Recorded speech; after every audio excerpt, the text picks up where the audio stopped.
Alors là, les amis, c'est ce qu'on appelle une leçon de football made in Hansi Flick, qui nous a juste appris le football, donné une leçon de comment gagner un match de Ligue des Champions à 10 contre 11 dès la 22e minute. C'est pas un hold-up, hein. Ce n'est pas un hold-up, c'est un match maîtrisé d'un coach qui a réussi à faire comprendre à tout le monde, à nous-mêmes, hein, parce que les changements qu'il fait au début, on ne les comprend pas forcément. On se dit, Lewandowski, je pense que nous tous, hein, on s'est demandé qui allait sortir. On pensait que ça allait être Lewandowski quand on a vu le rouge de Cubarsí. Et pourtant, non. Il fait un changement avec Dani Olmo qui aurait pu justement jouer ce rôle de faux neuf à la place de Lewandowski et continuer d'organiser un petit peu le jeu. Et pourtant, non, en fait, absolument pas. Lewandowski qui continue à jouer. Lamine Yamal sorti très tôt, dès la 55e minute. On se demandait tous pourquoi. Et finalement, il nous a appris justement pourquoi il a fait ça. Et Rafinha qui met ce but-là du 1-0, victoire 1-0. Et celle-là, les amis, à la fin de la saison, quand on fera le bilan, on s'en rappellera. Victoire 1-0 et ce n'est pas un hold-up. Je le rappelle, ce n'est pas un hold-up. Merci Hansi Flick déjà. Merci Chesney, la défense a été ultra solide ce soir. Après le 1-0, justement, là j'ai vu des bonhommes. Parce que l'entame de match, elle n'est pas bonne. L'entame de match, encore une fois, on en a parlé, j'en ai fait un avant-match, je l'ai marqué en titre, j'ai dit l'entame, il faut la réussir. D'accord, on va en parler de l'entame, hein. Mais moi, ce que je retiens, c'est évidemment le visage du Barça après le carton rouge, dès la 22e minute. Donc en gros, il te reste 75 minutes à jouer à 11 contre 10. Et la façon dont le Barça a joué les coups, les contres, et solide défensivement en laissant le ballon mais sans trop souffrir, à part à la fin du match là quand Renato Sanchez est entré en jeu. Quel joueur, encore une fois, parce que ce mec là est un crack ultime. Dommage que les blessures l'ont tué sa carrière, parce que ce mec là, qu'est-ce qu'il est fort. Il entre en jeu et tu sens un petit peu la psychose qui arrive, et la mainmise du coup côté Benfica, les occasions qui se multipliaient, et c'est les seuls moments où le Barça a un petit peu vacillé, était vraiment sous la défensive, vraiment en cours de match. Avant ça, masterclass de la part d'Hansi Flick et du Barça. Même si, voilà, l'entame de match, encore une fois, les mecs, hein, on peut pas aller chercher une Ligue des Champions en démarrant les matchs comme ça. Et je me suis dit, hein, je vais faire pour une fois, je vais prendre mon calepin, hein, mon stylo plume plutôt, et je vais noter toutes les erreurs que je vois du Barça en début de rencontre. Ça n'a pas loupé. 20 secondes de jeu. 20 secondes de jeu. Baldé qui se fait bouffer complètement au duel. Il n'y a pas faute, hein. Il n'y a pas faute. Il se fait bouffer. Arrêt de Chesney. Je vais revenir sur Chesney, son match là, évidemment, parce que c'est le MVP pour moi du Barça. Malgré le but de Rafinha, pour moi, Chesney, c'est le MVP. Mais Baldé qui se fait bouffer, mais avec un contact facile, parce qu'en face, eux, ils jouent avec l'intensité made in Ligue des Champions. 2 minutes plus tard, Frenkie de Jong, pareil, au duel, qui se fait bouffer aussi. Je me suis dit, mais c'est pas possible, il se moque de nous, là, le Barça. Il se moque de nous. Parce que, justement, vous n'avez pas l'intensité en mode Ligue des Champions. Tu le sais qu'ils vont te rentrer dedans. Tu le sais, tu es prévenu. Donc, dès le début du match, dès la première seconde, on veut que le Barça, voilà, joue les duels agressifs, de la conviction. Je n'ai pas senti ça.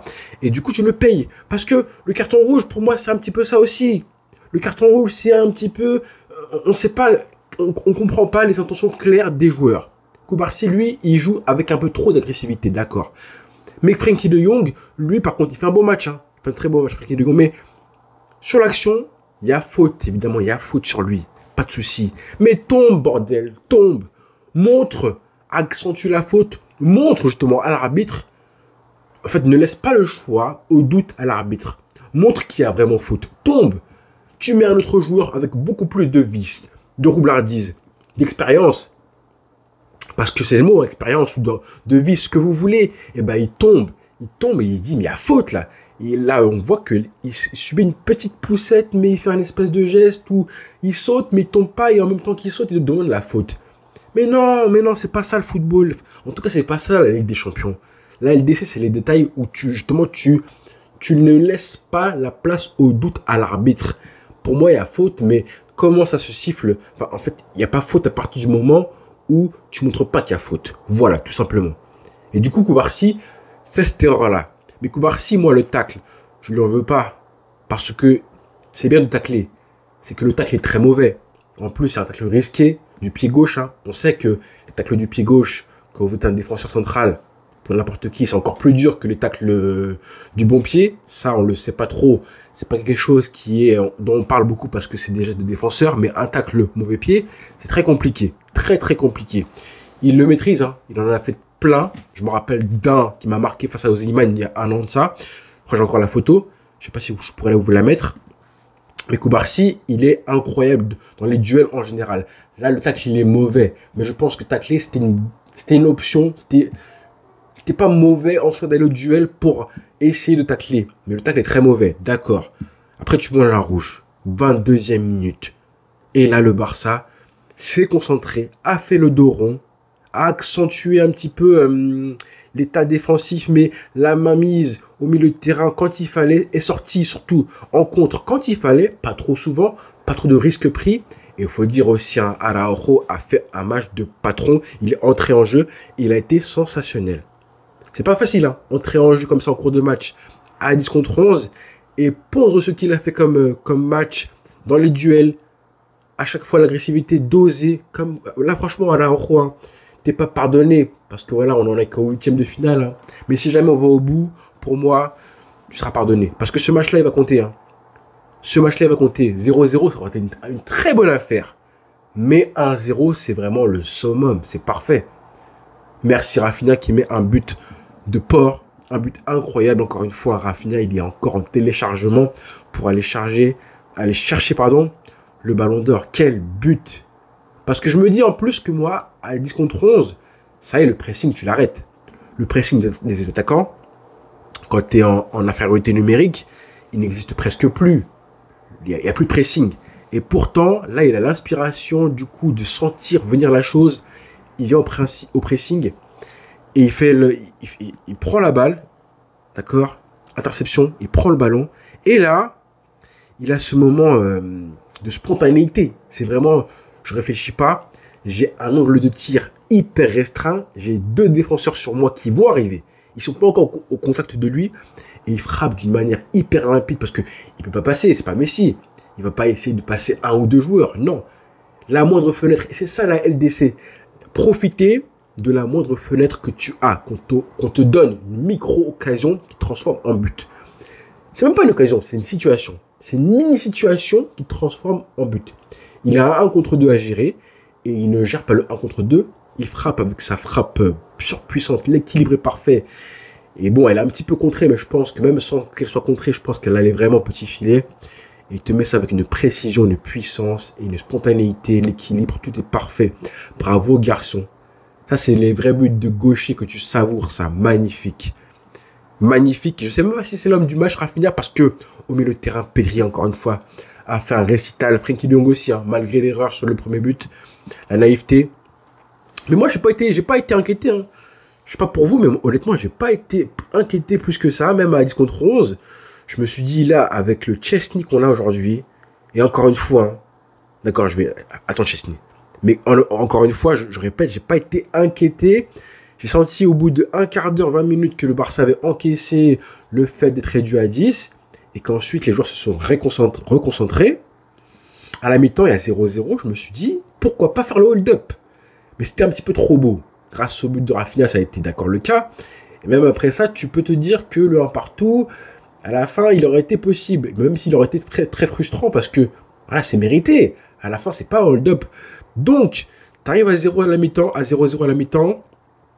Et là, je voyais un Barça quand même dominé, mais jamais dans le stress. Et là, tu vois que l'équipe, elle a grandi par rapport à il y a un an. Grâce à Hansi Flick, hein. Je pense qu'il gère de main de maître avec les changements, faire sortir Lamine Yamal qui n'apportait pas assez, je pense, défensivement, ça faut le dire, et offensivement qui était inspiré, pas dans un grand jour non plus. Il avait aussi l'adversaire Carreras en face de lui qui lui sera suspendu au match retour, ça faut le dire, c'est important, qui ne sera pas là au match retour. Et là, je pense qu'on aura du coup un peu plus d'armes. Forcément, tu mets le 1-0 pour le match retour, tu es plus tranquille. S'il y avait eu un partout, le Barça aurait été dans l'obligation de faire le jeu dès le début du match. Là, tu peux te permettre de un point plus gérer, même si le Barça devra aussi gagner au retour. On attendra, nous, que le Barça gagne au retour. Maintenant, parlons de Monsieur Chesney, qui pour moi sauve le Barça ce soir. Quel match de porc, les amis. Ça fait combien de temps combien d'années plutôt qu'un gardien du Barça n'a pas pondu un match comme ça en Ligue des Champions? Combien d'années? Et vous voyez à quel point c'est important. Vous voyez là, on a compris à quel point c'est important. Ça change le destin d'une équipe en LDC. Je suis obligé, hein, je suis désolé Ter Stegen, mais il faut que je parle de lui. Je suis obligé de parler de Ter Stegen parce que ce qu'on a vu ce soir, c'est un gardien qui change le cours d'un match. Et je pourrais parler aussi de Donnarumma, qui a un arrêt à faire à 0-0 là, en fin de match et qui a la main pas assez ferme. Et ben là, on a vu un gardien qui a multiplié les arrêts, mais de grande classe. Sur les corners, les coups francs, il sort, il boxe le ballon quand il faut, il capte le ballon, il calme la défense. Il gère le temps de jeu aussi. Le temps, il en gagne un petit peu en fin de rencontre. Hyper important, les claques qu'il a fait, les manchettes. Waouh, quelle prestation, je sais pas. Dites-moi en commentaire, depuis quand le Barça n'a pas vu un gardien de but qui fait une prestation comme ça en LDC? Depuis combien d'années? Dites-moi. Parce que vraiment, hein, Chesney, là, ouais, j'espère vraiment pas que Ter Stegen reviendra, en fait. J'ai eu des rumeurs comme quoi il pourrait revenir en fin de saison. Non, merci. Non, merci. Bravo, garçon. Ça, ce match-là, il va, je pense, va compter. Et s'il peut rester un an de plus au Barça, ce serait la bienvenue pour lui. Mais vraiment, il a fait un match de porc. Quel match, les arrêts. Ouais, et même Araujo, je pense qu'il fait un grand match aussi grâce au gardien. Parce que le mec a réussi à frustrer en plus Benfica.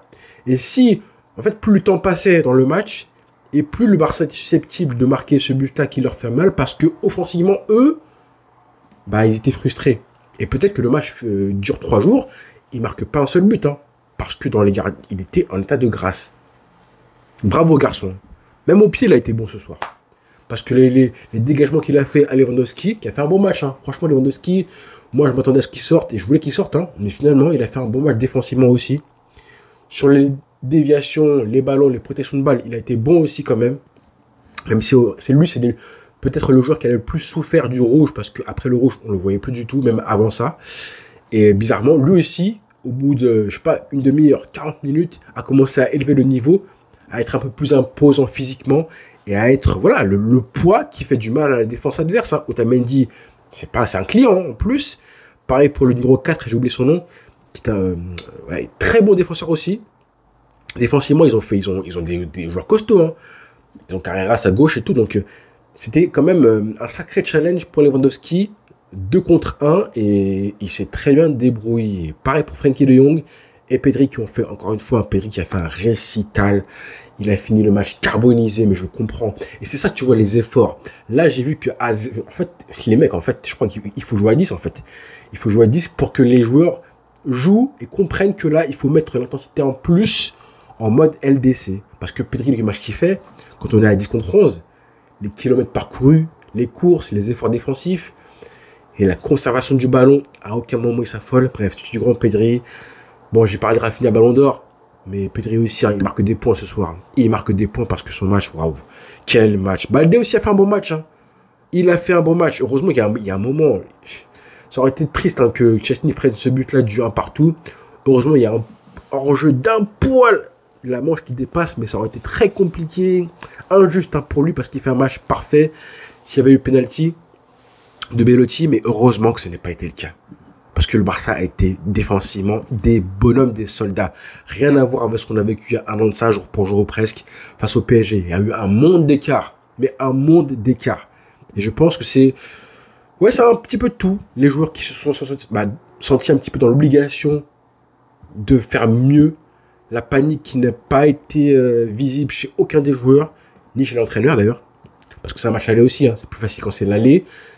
C'est plus facile aussi face à Benfica. C'est pas le PSG en face, hein. C'est pas le PSG avec Mbappé et j'en passe en face. Forcément, c'est plus facile. Et moins de pression aussi à l'extérieur. Voilà. Donc, bravo aux joueurs. Qu'est-ce que j'ai vu ce soir? Qu'est-ce que j'ai vu? C'est un match 0-1 qui est jouissif, hein. C'est rare un petit peu les matchs comme ça, mais quoi qu'il arrive, hein, toutes les grandes campagnes de LDC du Barça ont été alimentées par des grands matchs à l'extérieur. Tous, vraiment. En 2015, c'était PSG, City, Bayern, même si tu perds au retour. Voilà. 2011, ça a été le Real Madrid, Bernabeu, Messi doublé, etc. Bref, à chaque fois. Donc, ça soit bon. En plus, en 2006, le Barça a aussi affronté Benfica, à l'époque. 2006. Bon, 0-0 à l'époque, chez eux, dans ce stade-là. C'était Koeman le coach de Benfica. Mais là, ce soir, on a vu quelque chose qui, franchement, m'a plu. Je crois que je n'ai rien oublié. Je crois. Mais il y a tellement à dire que je pense qu'on fera un débriefing à froid demain matin. En tout cas, bravo Hansi Flick.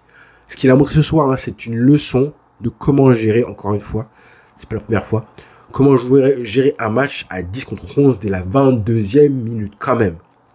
Eh oui, sacrément costaud. Alors, très grand match. Koundé aussi, très beau match. Faut le dire. Qu'il a fait un match très sérieux face à des joueurs qui étaient assez intéressants côté Benfica.